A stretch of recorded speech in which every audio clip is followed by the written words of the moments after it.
Hello, everyone, and welcome to the Midweek program at the J.C. Raulston Arboretum. My name is Blake, and I'm the education assistant here at the Arboretum, and today we are on the south side of the Great Lawn, where there is a nice and wonderful Cornus moss Variegated, as well as a handful of other dogwoods here. You see, today we've got a program for you. We've got dogwoods for days, y'all. We've got our director, Mark Weathington, here, and our director of horticulture, Paige, as well as a whole bunch of dogwoods that they are here to teach you about, share a little thing or two, and we're just going to learn about some dogwoods, so it should be all kinds of fun. Those of you joining us on YouTube, please like this video and subscribe to our channel, and feel free to leave a comment down below. And with the announcements out of the way, I will pass things over to Mark and Greg to talk to us about dogwoods. All right. Love some dogwoods. Some dogwoods. Very, very popular tree. I think a good place to start is to do our cultural spiel. A little talk of a little history of them in the landscape. Sure. It's the state tree of North Carolina, right? No. I'm assuming? It is the state flower. State flower. Yes. It is only the state tree and state flower of the Commonwealth of Virginia. Of course, the Commonwealth. But it's the state tree or flower of one, I think maybe two other states. Yeah. Our state tree is pine. Pine. You know, that one species that we grow. The national tree was, I want to say, was voted on not long ago. It was a long time ago. It's oak. Okay, great. That really makes things very clear. That narrows it down too. In the realm of flowering trees, dogwoods are very, very popular. And culturally, it was one of those things, if you build it, they will come. Lots of cultural problems started to turn up with our native dogwood in the landscape. And I think a lot of those came from planting them in the wrong places, parking lots, shopping centers, horrible soil, built landscapes, just not the best places for them to survive and thrive and produce those nice white flowers that we're all enamored with. So you throw climate change in there, and there's some difficulties with growing them. A lot of the ones we're going to show today are some of the newer ones and some of the Asian ones. A lot of work has been done with both our native Cornus Florida, and I gave Blake a link to a couple of places if you wanted to look. University of Tennessee has done a lot of work on developing better urban adapted Cornus Florida cultivars.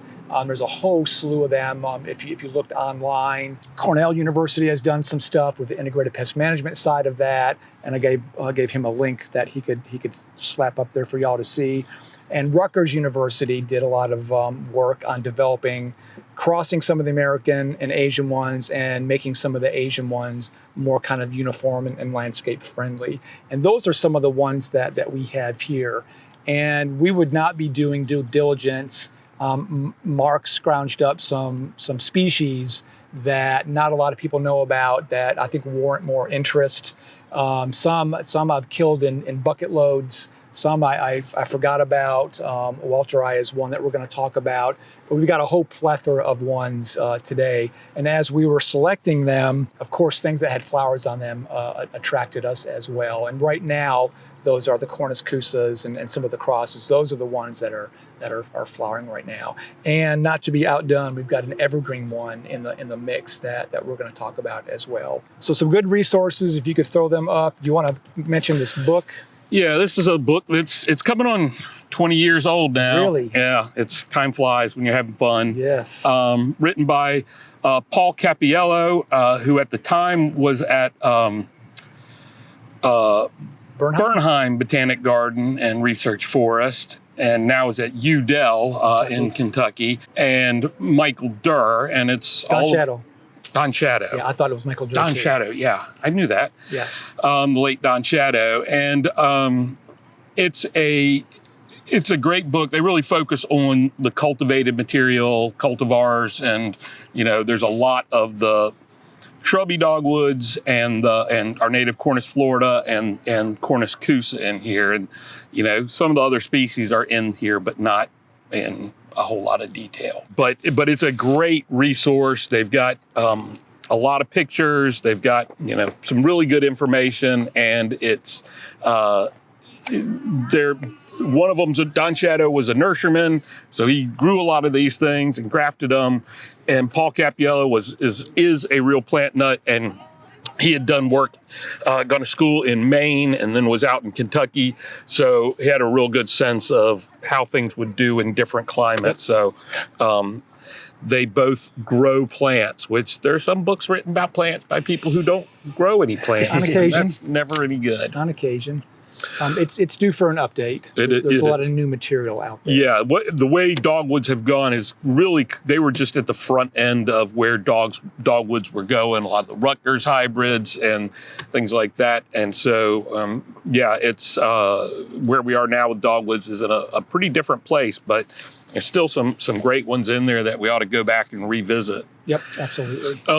Some kind of bigger picture with dogwoods. It's a real taxonomically confused group. There's we had she just retired in January, but here at NC State we had one of the world authorities on Cornus, on dogwoods, Jenny Zhang. Last thing I saw her writing, she put it at 58 species, identified species. You can see things between 30 and 60, I think.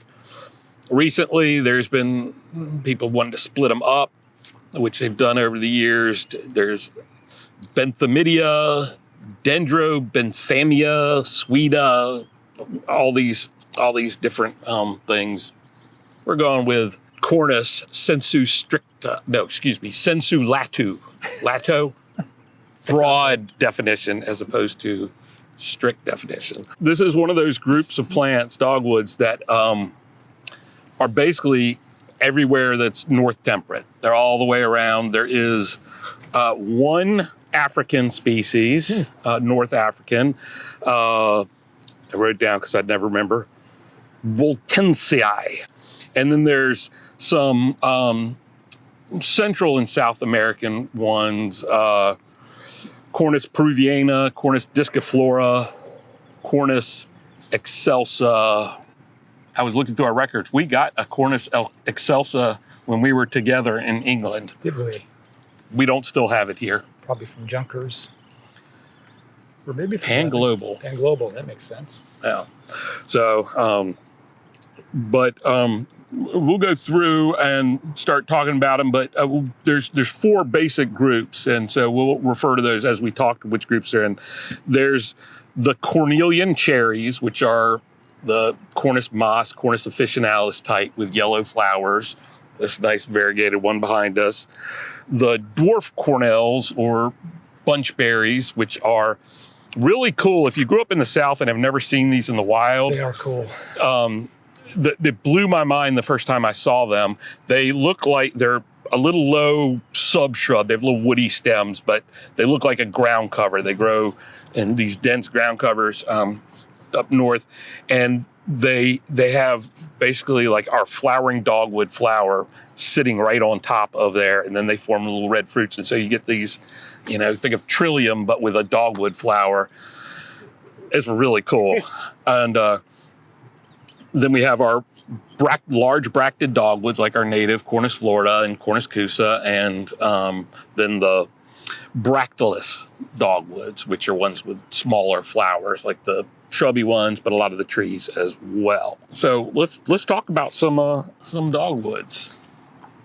We don't have to go according to the list. No, this guy's starting to fade, and I have to give a true confession here. I am not a fan of the red or the pink ones. Me either. I'm glad we agree on that. I don't know why. It just doesn't seem natural. It doesn't seem right. But this is Cornus kousa Rutpink, Scarlet Fire Pink Kousa Dogwood, and a little bit wilty, like our Wi-Fi from the heat. But it has that typical kousa growth. You can see the kousa flower that's up above the leaves, and gets the name Scarlet Fire from those pink flowers. This is one of the ones from Rutgers University, hence the name Rutpink, and I think most of them have that in the title somewhere. Good landscape dogwood. I like the white ones. I'd rather get those. It seems they're more showy to me, and I don't know. There's just something about them that just doesn't look right. I agree. I really dislike Yeah, I really dislike the pink, Yes. the native form. I do not like that color pink. I think I don't either. Is something about it seems I think it's a artificial. nice pink, but there's other pink flowering trees that time of year, and it's not necessary. And I think dogwood, nice wide flowers. Yeah. So, you know. Right. So, and the kousa dogwood really is better adapted to our urban landscapes than our native Cornus Florida. Cornus Florida is, you get in a nice cool area, good air circulation, nice humusy rich soil, but most of our landscapes are not like that, and Cornus kousa does better. But if you have a spot where Florida will grow, it's great to have both of them. Yes. I was noticing, since we were talking about this, I was paying attention this morning when I was on campus. Excuse me.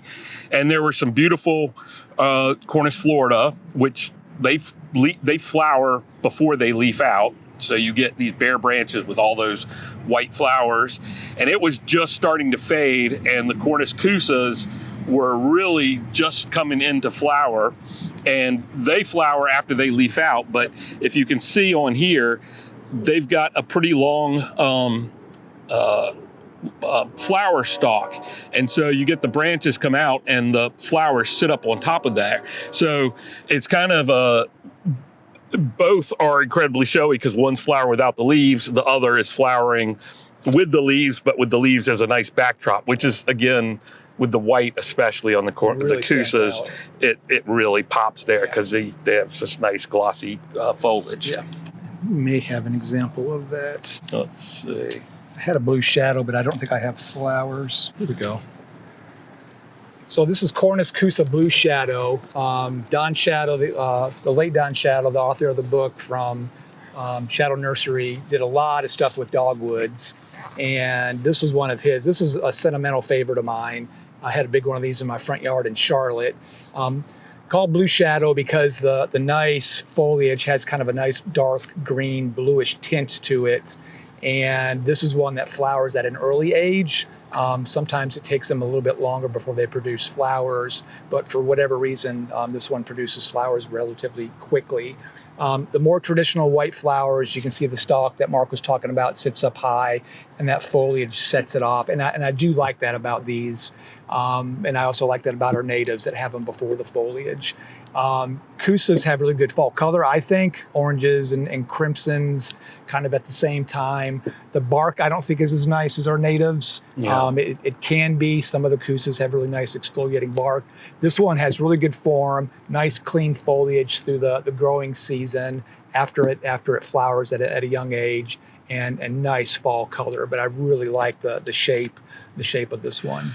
And I'll say with this Blue Shadow, my first introduction to it was at a Tennessee nursery, not Shadow Nursery, but another one where they were growing them out in field, in rows, and they had several different ones. And the foliage on this really was nice. Distinct. It's one of those things where you have one of those and you're like, oh, that's nice. But when you put it next to some other ones, it really is great foliage. And that can be kind of underestimated with your plants, how good, there are different colors green and some are better. And most of the time of the year, that's what you're looking at is the foliage. So that's important. And we're always, whenever we do plant tours, I try to point out that side of plants in the landscape to people because it's an important thing to consider.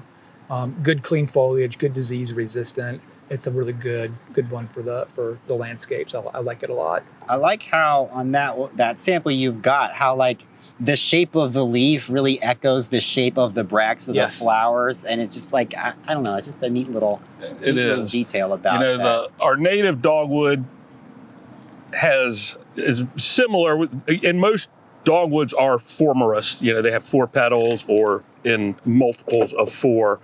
But our native ones will have rounded bracts. These are the actual flowers are inside there, but they'll have rounded bracts with a little notch in the tip. whereas the kousas will either be pointed or sometimes they're a little more rounded. But both with our native and these kousa, some of the differences are you can get ones where the petals are very much separated, or ones where they really overlap. And I've seen some kousas, just seedlings, where it was almost looks like a square because they overlapped so much.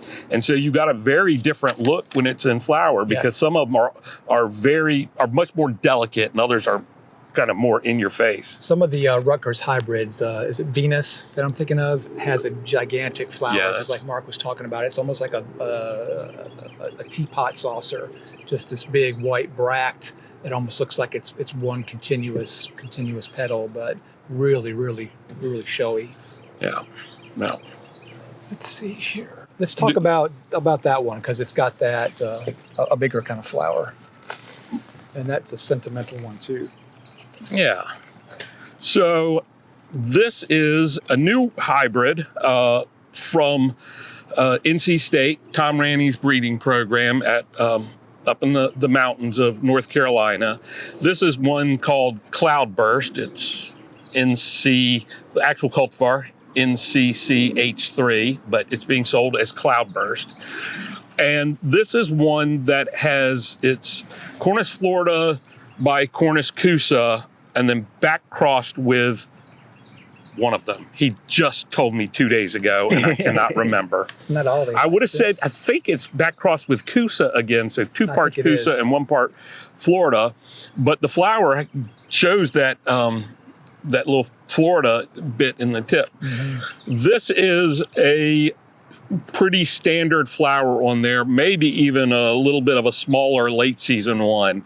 We've got a young plant in the garden, and I know that's where that came from. I know I went and was like, what is that? To go look at it. And I've seen other people, and somebody on our staff who is not on the plant side, let's say, said something about, have you seen that dogwood? Yes. But it's got good disease resistance and just massive flowers. But the nurserymen are pretty excited about that. It grows well in a container, and it has pretty consistent shape, which is important. And there's a lot of people that like the native ones, don't like the crosses, and to me that looks more like a native dogwood. The foliage is a little bit big, but the shape, the way that the branches are opposite, that to me looks more like a native Cornus Florida than the kousa side of things. But I've been impressed with all the ones that I've seen. It's a really, really good plant. And we've got ours out in a pretty sunny spot here. He grows it out in his real sunny fields. I've got one in pretty heavy shade, and it flowered really well this year as well. So great plant, Cloudburst. I'm gonna move this one out of the way. I'm just going what's done in front of me here. This is one of the more shrubby ones. And what did you call these with that flower? The bractless flowers. Bractless flowers. This is Cornus alba ByBoughen, neon burst tartan dogwood. Grown for the stems in the wintertime. They're kind of a yellowish color, and it has that bright neon foliage. I like the bractless flowers. It's, they're not as showy as the other ones, but I think they still provide that interest. When they're done, you have the little seeds that are kind of formed. I really like this style of dogwood, to use them for that stem color. There's another one, Midwinter Fire, that we have. I've got a sample, but it's not a very, very good one. That's a great one for winter twig interest, and it just gives you a different dimension to use dogwoods for, not just the flower, but for that winter interest sides of them. And I just have this. This is one, some of the plants. Greg grabbed most of them. I grabbed a few things that I like. This is one that's called Garden Glow, not Golden Glow, Garden Glow. And it's interesting. You can see those neon, whatever, neon burst has some color in the stems. This has really no color in the stems right now. But in the winter, move the flower. In the winter, they really do brighten up and get brighter color. Can be really showy. traditionally, a lot of these red stem and yellow stem dogwoods there's both a native one and a Asian species. And much of what was in the trade were the Asian species, and they were from Northern Europe. And we tended to get leaf spots and cankers and all kinds of things.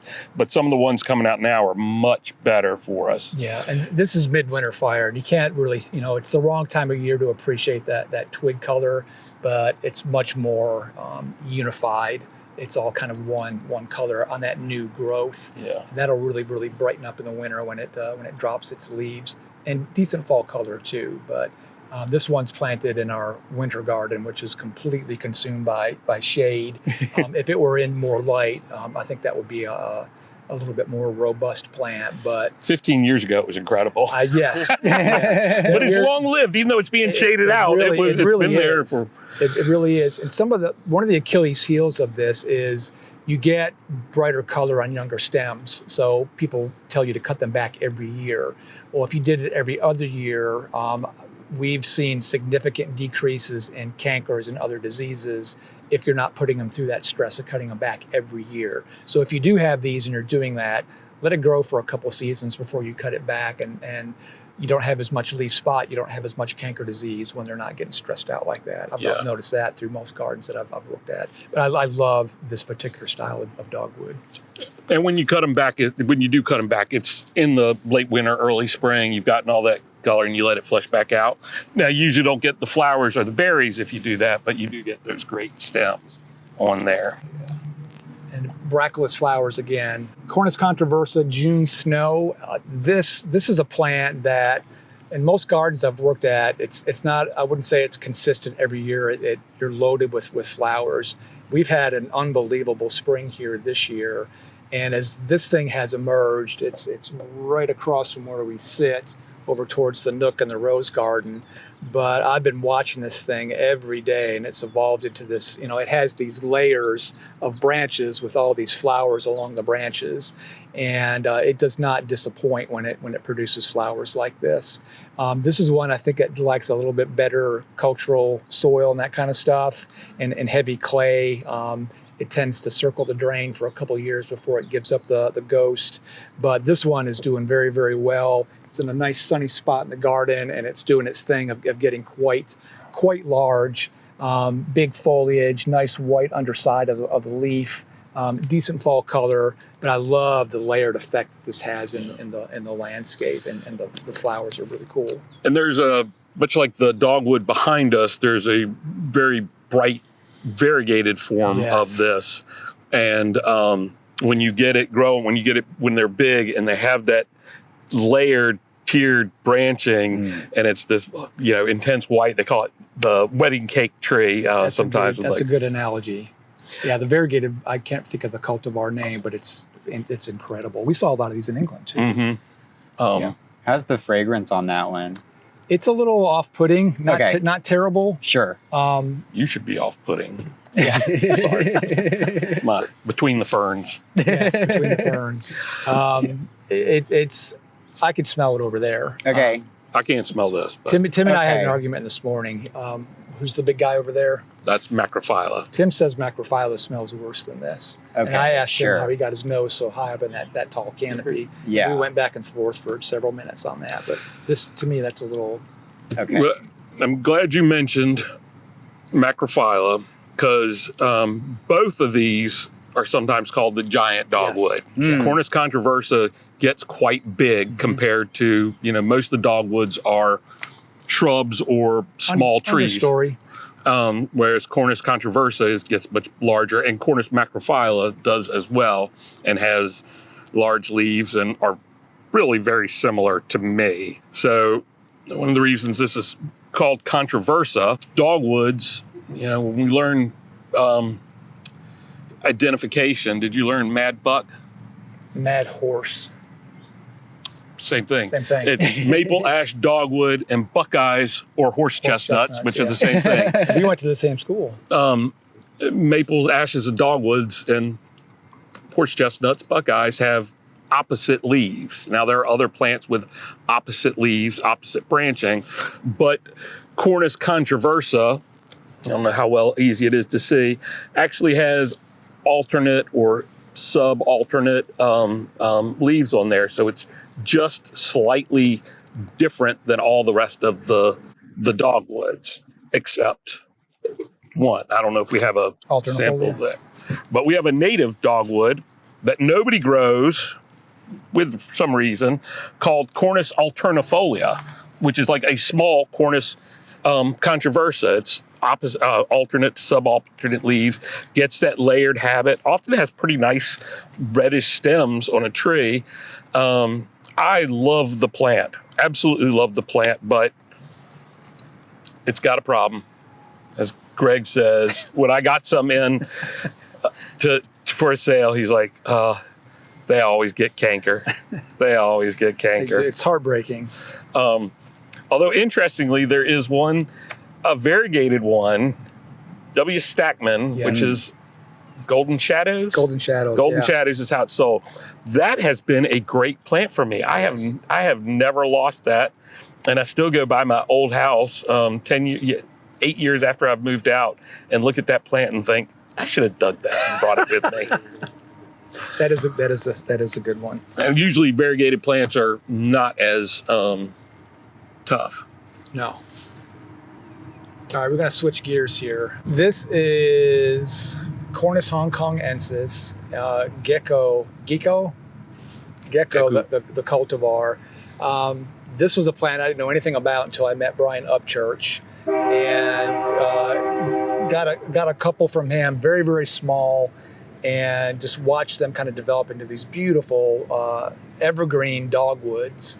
It has a really interesting texture. It's one of those plants that, as we walk our dogs in my neighborhood at home, I'm always feeling the plants I'm walking around and trying to. I'm hoping my wife Mary hears it. I'm gonna clip that and show it to her because she tells me I'm creepy because I'm always fondling the plants. I'm always rubbing them like that. I'm trying to get Ann to do that, especially now with the hollies are coming out. Mm-hmm. You can actually touch them. But this has a really interesting kind of sandpapery texture.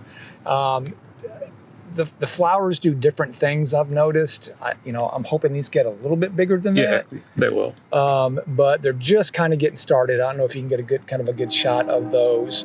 But this is in our lath house, and it's really filled in on one of the back corners in there. And I love that it's evergreen. Yeah. But the colors, I've seen these in Japan and in different gardens, and the light color of the petals or the bracts really contrast with the foliage, and there's some really interesting ones there that it would be great if we could get them on this side of the planet. But I like the fact that this is evergreen. Yeah, and when the flower's fully open, it looks like a kousa. It looks like it's basically an evergreen kousa, but it extends the season even more because these are just getting going, and it's going to be almost a month before they're really showing. And I don't know how to describe this, but those particular flowers on this particular cultivar are really like charismatic, maybe. Yeah. It's really easy to take really, really good pictures of that plant It is. in particular, and I don't know why. Yeah. It's, and there's a lot of confusion with these evergreen ones. When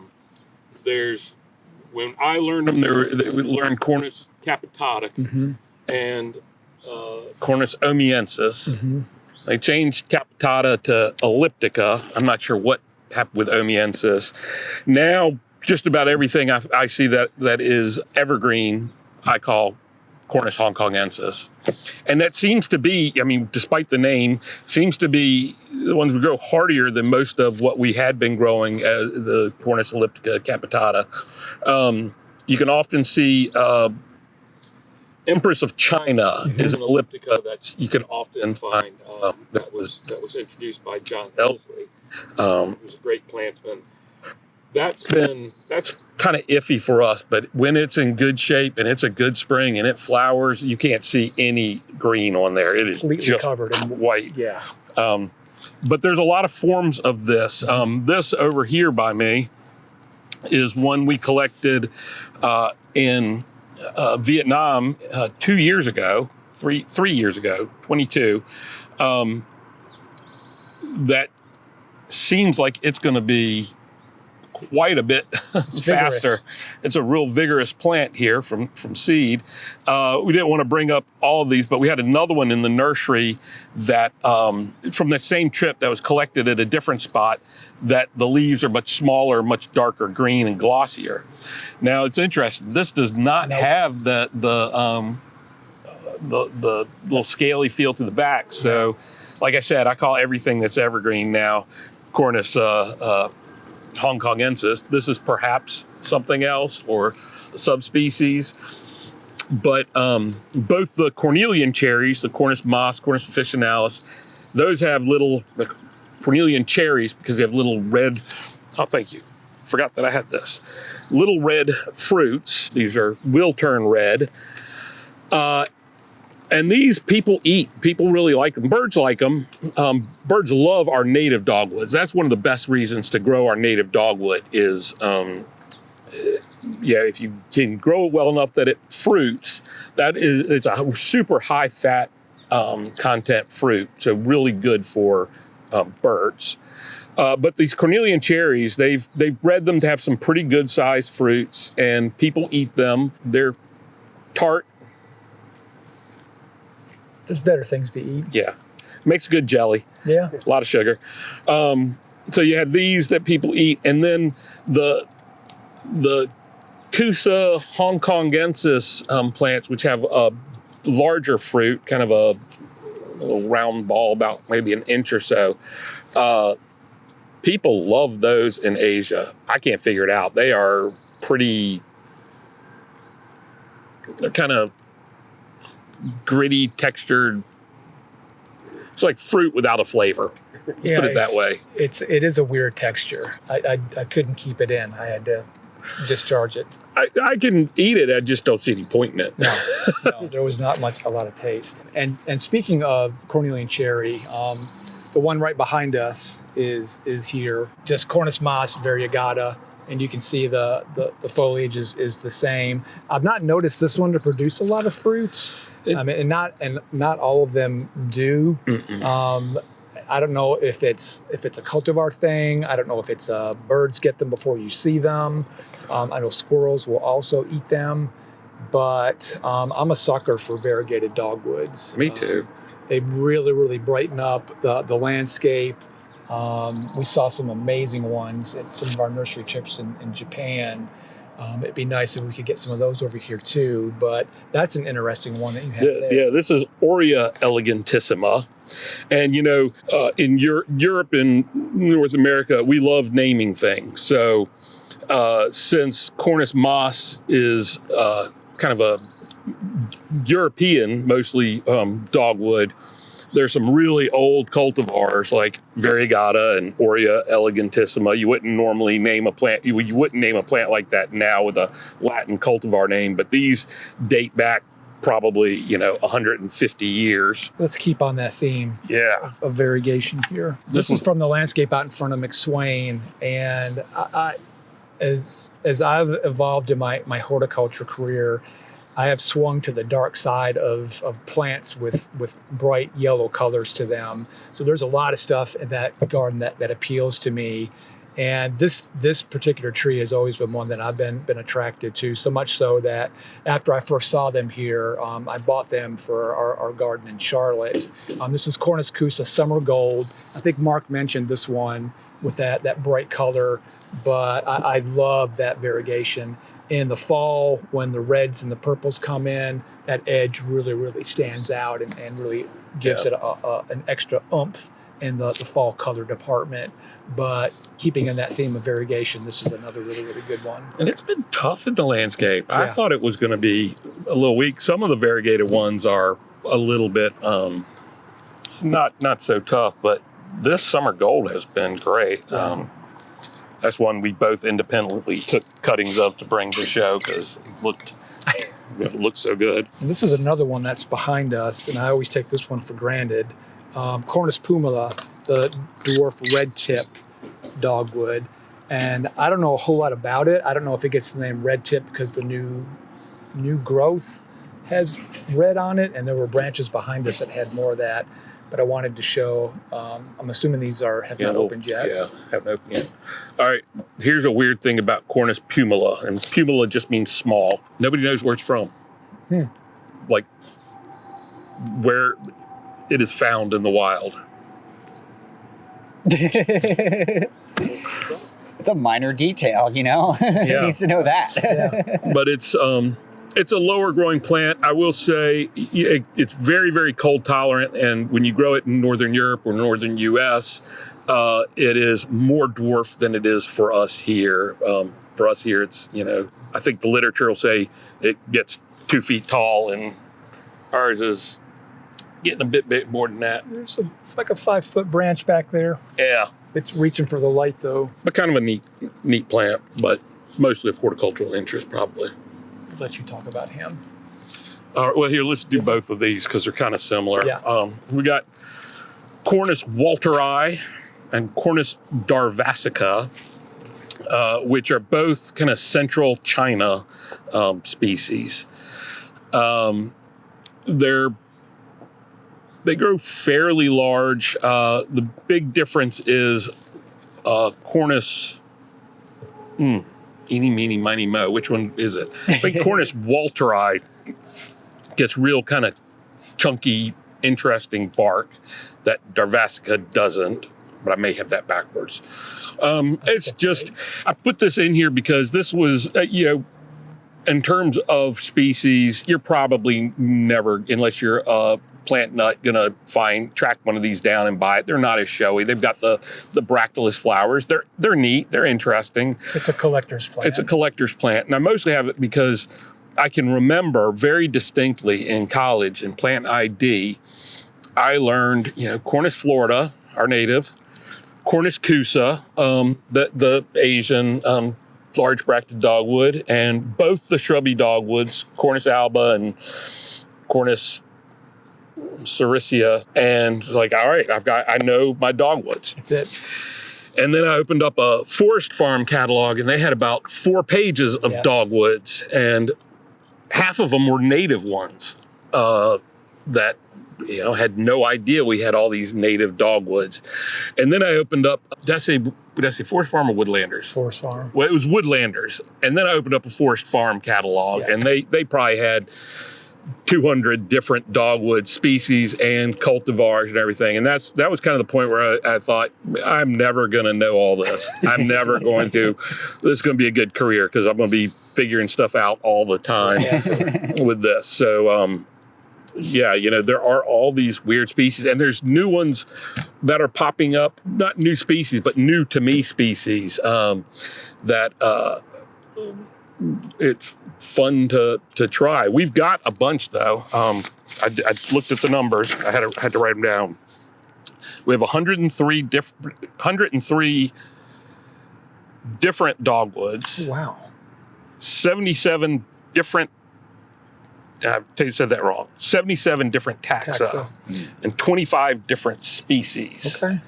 So, not too bad. That's not shabby. That's not shabby at all. There's room for more. There's room for more. Well, there's a couple that we had and lost that I've already reached out to people and said, hey, you still have this thing that we got from you 25 years ago? I almost forgot about this one here. I'm going to leave it here so I don't have to move it. This little cutie pie has been on the sun pad for a while now. And this is a Cornus kousa cultivar called Little Poncho from our friends at Broken Arrow Nursery up in Connecticut. But it is such a cute little plant with those tiny little kousa dogwood flowers. It makes me think it would be a good container plant, but something that's not going to take up a lot of space in kind of a crevicey garden or something like that with a little bit better garden soil. But it's like the perfect plant for small landscapes, which is a good testament to dogwoods in general, that there are cultivars for all different kind of nooks and crannies of your garden.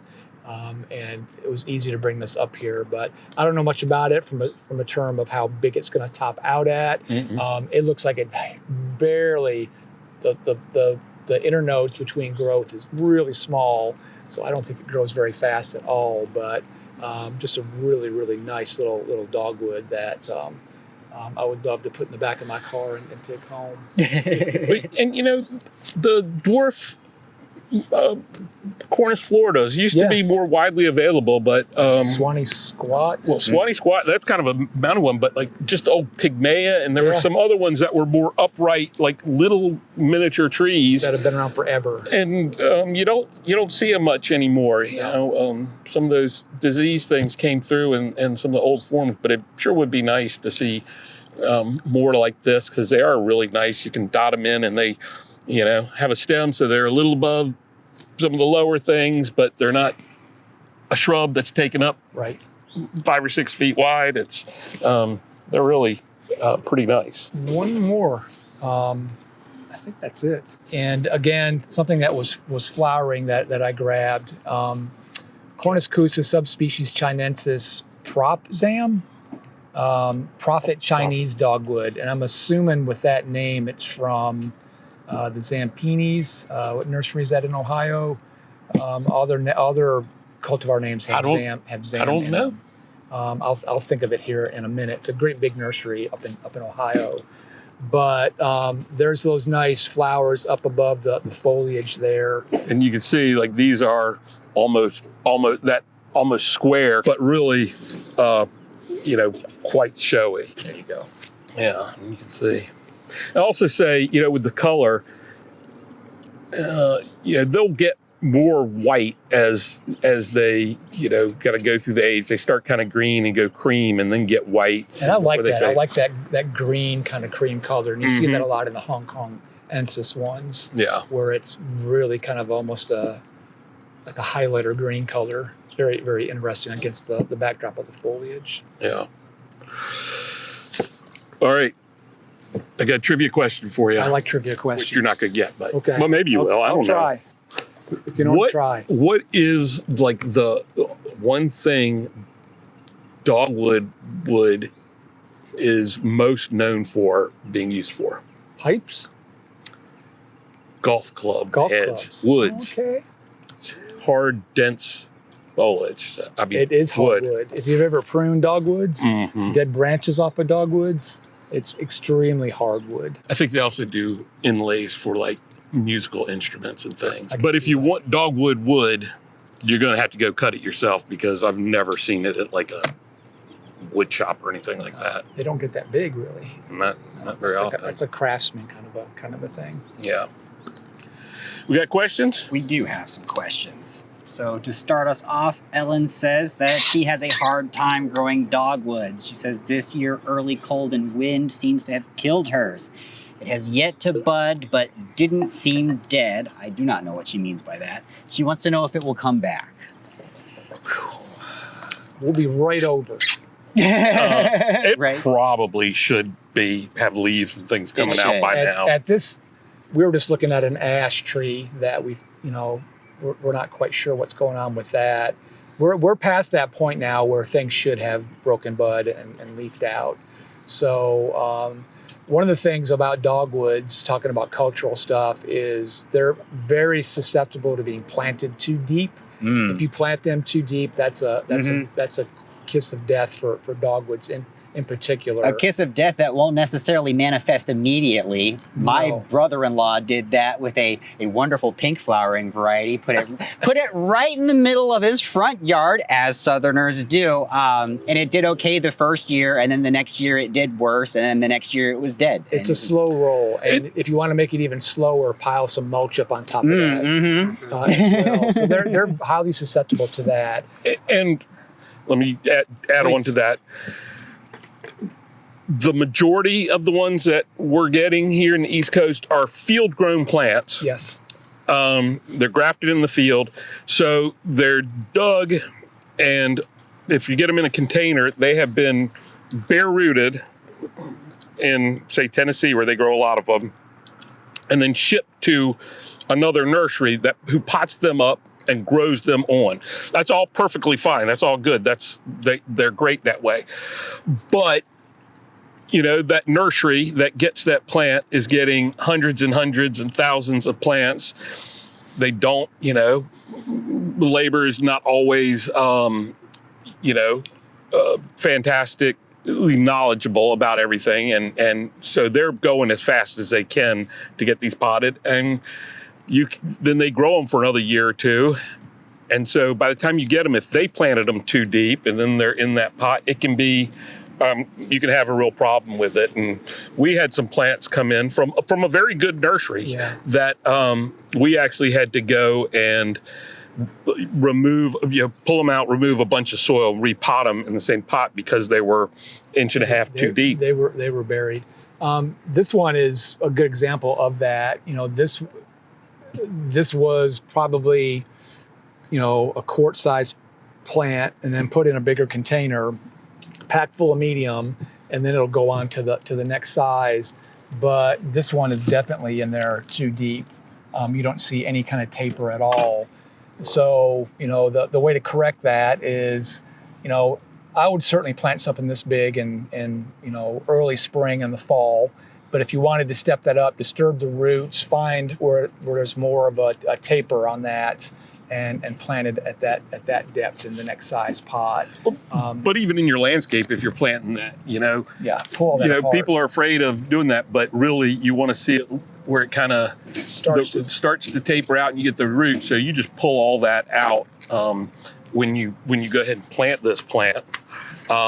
And it'll be much better. It'll be much happier. Okay, let's move on to the next question. Marilyn wants to know, how do you tell the difference between Cornus moss and Cornus officinalis? You plant them close together, and Cornus moss flowers a little bit earlier.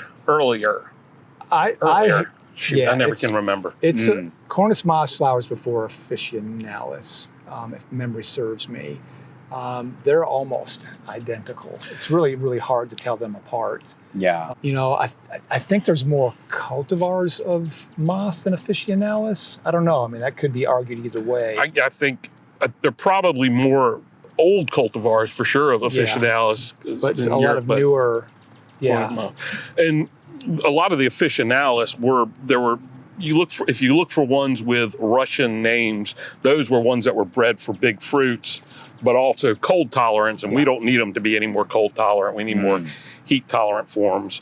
But they're so difficult to tell apart that a plant that we introduced way back with J.C. Raulston was introduced as Cornus moss spring glow. And I learned that plant as Cornus moss spring glow, only to stumble upon it here at the Arboretum with the name Cornus officinalis. Well, it was, when I got here, it was still Cornus moss. The distinguishing features were it was more heat tolerant than Cornus, the typical Cornus moss. And it flowered later than typical Cornus moss. Huh. Which I was like, well, that sounds like Cornus officinalis. No kidding. So, and we did have Jenny Jang look at it, like I said, the Cornus expert, and she said, first thing, she's a botanist. You know what the first question she asked was, where does this come from? I'm like, well, if I knew it came from Europe, I would know it was Cornus officinalis for sure. We would need help. We didn't know. I was like, I always love that with botanists. I'm like, you're supposed to be able to identify this thing. Not ask me where it came from. But we kind of together decided that officinalis was probably what it was rather than Cornus moss, since its main distinguishing features were the things that made it a better plant for us. They both have equally good qualities about them. It's so hard to tell them apart. Yeah, for sure. And if you don't, we're saying cornelian cherry and Cornus moss and Cornus officinalis as if it's interchangeable. Everybody knows them. Yeah. But if you don't know them, they flower early, very early, and they are bright gold flowers, and they're like little starbursts, little firework things of flowers, cluster flowers. They're really, really beautiful in flower. Just like a lot of these things, they flower when people are not in garden centers, so they don't see them. But they're really, really beautiful plants. Yeah, I love them. Yeah. One of the first things to start to open up in the spring. For sure. Alrighty, next question. Jared didn't realize that he was zone pushing with his white jade in Pennsylvania, but unfortunately he thinks it was a loss this winter. Do you know if Cornus wilsoniana will sprout from the base, the roots, I assume? So Cornus wilsoniana, white jade is an introduction from us. We have 3 dogwood introductions from the Arboretum. Cornus wilsoniana, white jade, which has great bark. Cornus officinalis, spring glow. And then an old evergreen one that never really made it much of a splash in the market, but Cornus elliptica, first choice, which is still here at the back corner of the Japanese garden in Asian Valley. So going back to the question, Cornus wilsoniana in Pennsylvania is definitely pushing it. It will resprout from the base if it's still alive down there. Now, depending on where he got it from, it could be a grafted plant, in which case, not sure what it's grafted on, or it could, if it was from us, it was a rooted plant because it will root. Or if you got it from Garden Treasures, say here locally, he's rooting that and not grafting it. Okay. So there's a chance that it could, but there's also a chance. So I'm saying there's a chance. Yeah, for sure. But there's also a chance that it sprouts back from the base only to be a Cornus Florida the whole time. Yeah, I don't know. Actually, I don't know what it would be grafted on. Is it elliptica? Maybe. I don't know. Because it's not a large bracted one, so... I don't... It's okay. Oh, he says he got it from Pat McCracken and it's rooted, so he's good. Where in Pennsylvania? He's near Harrisburg. Okay. Yeah, that's pushing it. Yeah, for sure. Okay, we got more questions. Sally wants to know where she can buy Little Poncho. Broken Arrow Nursery? It's a new one to me. Okay. Ours came from Broken Arrow. They do mail order, I think. Kidding? They do. Cool. I would check them out. I've not. It's new to me. That's the only place I've ever seen it. Cool. Yeah. Marilyn wants to know if you should treat Cornus Florida and Cornus kousa differently culturally in our area. You know, kousas tend to be more heat tolerant. Yeah. And more forgiving and less than ideal garden soils. Yeah. Also, sun. You don't want Cornus Florida in your front yard in 24/7 sunlight. Sure. I've certainly seen them in those situations. You sure do. That are gigantic. Yeah. And shouldn't be alive, but are and look beautiful. But I've always kind of erred on the side of being a little bit more culturally, paying more attention to irrigation, mulching, and that kind of stuff with them. Yeah. These new cultivars out of University of Tennessee are super, super tolerant of, one of the worst things for dogwoods is powdery mildew. And a lot of those from University of Tennessee are fairly resistant to that and tend to be tougher in the landscapes. And the crosses between the two are really, really good. I mean, this, the one of Tom's that we planted down near the berms, it's in horrible soil. Yeah. And it's covered with flowers and has not skipped a beat.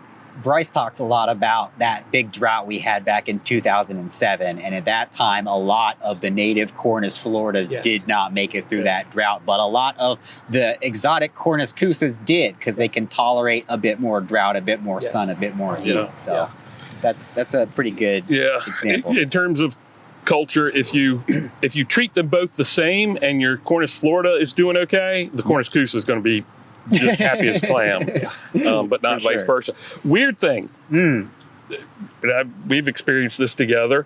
Japan, they use our native Cornus Florida as a street tree. Yeah, horrible situations. Like Tokyo, in these little tiny areas, and they look great. And prune the crap out of them. I don't get it. I don't get it at all. Okay, let's keep this rolling. Ernie says that you mentioned that kousa dogwoods may need to be a little bit older to flower. He says he has some that are 3 years old and they haven't flowered yet. Do you know a typical age? So I'm going to give an answer and then Greg can either expand or disagree with me. Okay. Kind of depends on what you get. If you got a named one, they're going to be grafted. You can root them okay, but they don't grow off very well or very fast if you don't.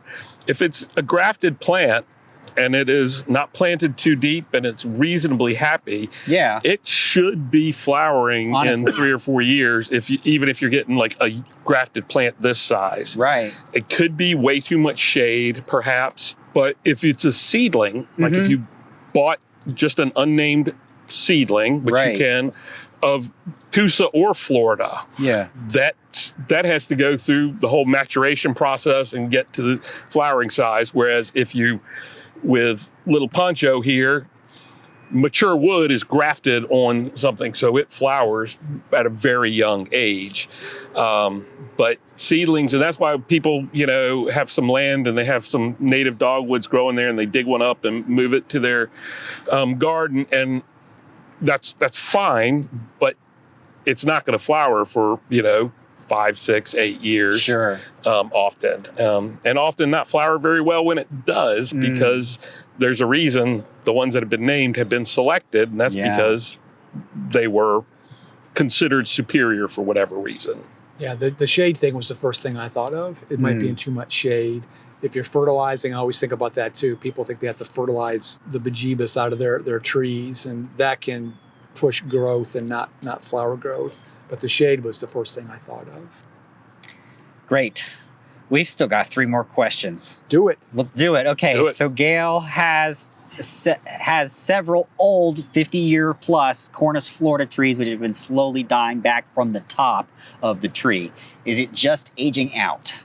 Dogwoods can live a long time. Yeah. It could be, the drought stress that you talked about that's affecting the tree. If you've changed the level of the soil in a landscape, that could be part of it. Typically, when you see something dying from the top, there aren't enough nutrients and things getting to the top of the tree. Right. It could be something as simple as that. Yeah. Or a combination of all of those things together. The geriatric nature of plants. Definitely. The cultural, situations that you have.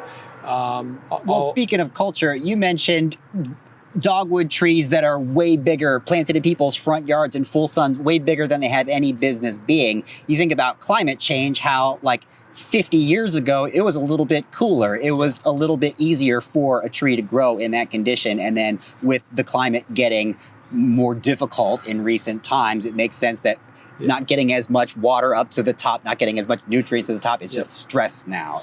And there's, it doesn't even have, changing the soil level doesn't even have to be over the root zone at all. If you do some work that diverts water in some way, maybe you're diverting more towards the tree that's stressing it, maybe you're diverting it away from the tree, and you're not even, when you're doing that, you're thinking about some entirely other issue you're solving or whatever, but it could affect that tree.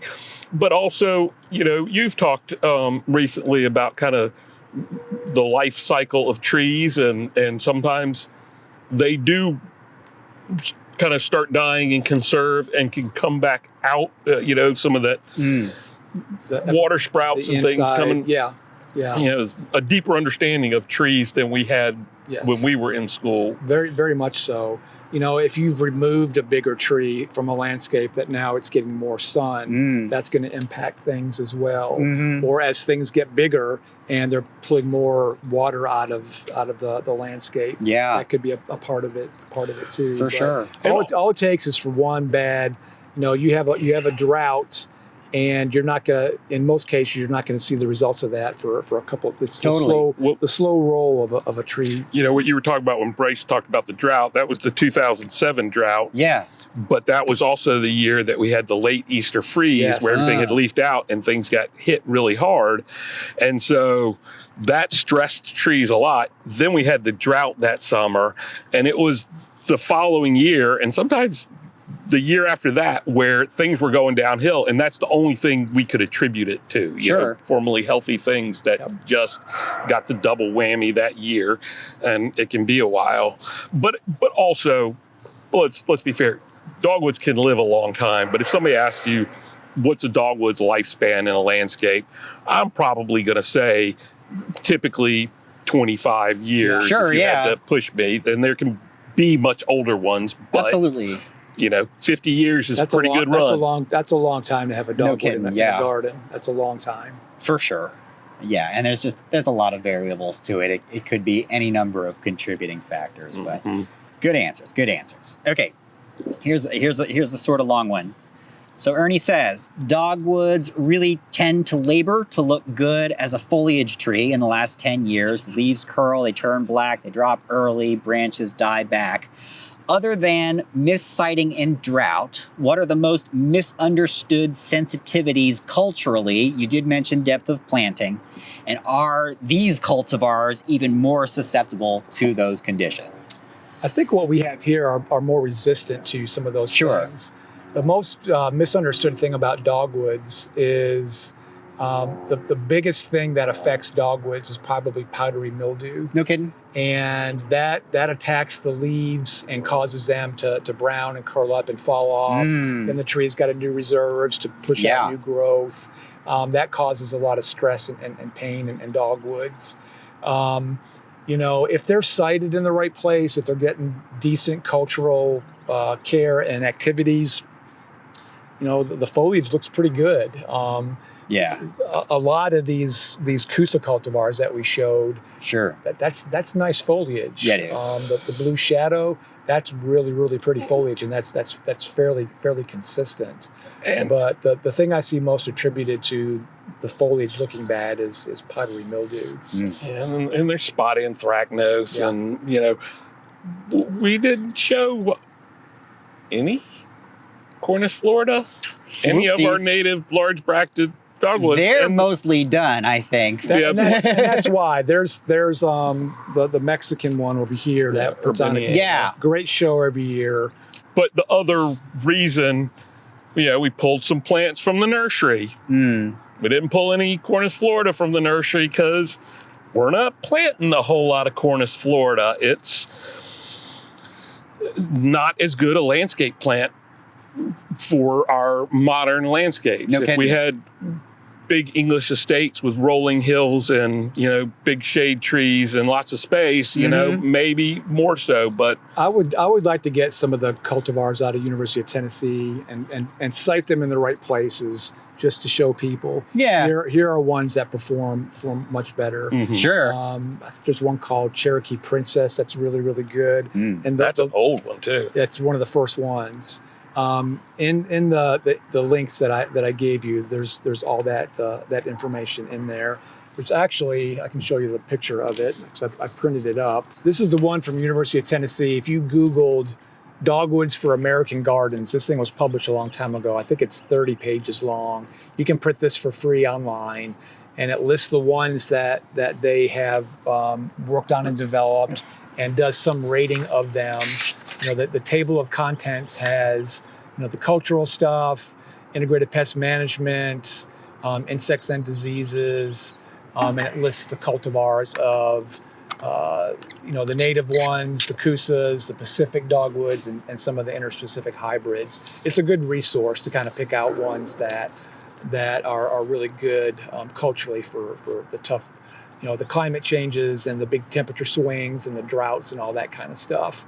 It's a really good, and it's free to download. And just to say that we mentioned the West Coast ones, there are a lot of bractless West Coast ones, but the other big, large bracted dogwood is Cornus Natalii from the West Coast, which there are some hybrids with that can be grown here, but we cannot grow that species.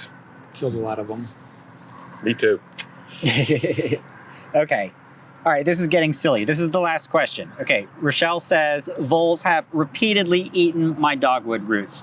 Can you advise me how to deter voles from eating dogwood roots? We just had a black snake over in front of the Lath house. Sure. That's a good way. There aren't, what I always tell people about voles is don't use the chemical repellents because you're going to kill other animals with those. Mole traps aren't going to do anything because that's a different beast altogether. The most success I've ever had, I learned from him, is to mix a little bit of either like a stay-lite or just a small gravel in your planting mix in the top part of your soil, because they tunnel. And they will tunnel, and they'll use those tunnels to feed on, and they can't form those tunnels if there's a lot of aggregate in the soil. That's the best thing. It's a cyclical pest. It'll peak and be really bad. They used cats at Longwood Garden, on the Hillside Garden, to do that. But those cats got fat and they stayed at the maintenance building and weren't doing their work. I told somebody one time that snakes are great. And then I started getting questions from people asking where they could buy snakes to release into the garden. And, you know, even if you could, you can't tell the snake to stay there and work on the voles. Natural predators are great, foxes, coyotes. Owls and hawks. Owls and hawks are great. My Scottish Terrier, the first one I had, caught one in our yard, and it was a horrible sight. I mean, that's what they're bred to do, is to catch vermin. And I saw it firsthand. But the soil trick is about the easiest thing. I've heard people say put cages in the ground, but it's such a hard thing to work around with hardware cloth, or, you know, if you don't put it completely around the root ball, they're going to go underneath, or if you just put it around the top, they're going to climb over and get in there. It's very much a cyclical pest, but to me, that's the worst garden pest to have. The sharp gravel worked great where we were at another garden. We had bad vole problems. And we did all that. We built things where we could set the pot in there and then had this donut around it and put rock in there and spent a lot of time working. And then we started just put a couple shovelfuls of sharp gravel. We dig the hole, some sharp gravel, mix it with the soil, replant that, and it basically took care of our problem. When we were building our rhododendron gardens in Charlotte, after I talked to you, we would dump a pile of that out in the garden. And as we were planting, when we got to that top layer, we would just mix that in, and it made a big difference. But it's a horrible pest. I feel for you. Yeah, for sure. Okay, well, that is surely all the time that we have for today. So thank you so much, Mark and Greg, for pulling together this presentation and sharing your knowledge of dogwoods with us. Our pleasure. This was fun. For sure. And thank you, everybody, for joining us today. We will be back next Wednesday at 3 o'clock on the Midweek program. We will be having a horticulture hour, an hour-long live Q&A. So bring your questions and get ready for a good time. We will see you all next time. Y'all take care.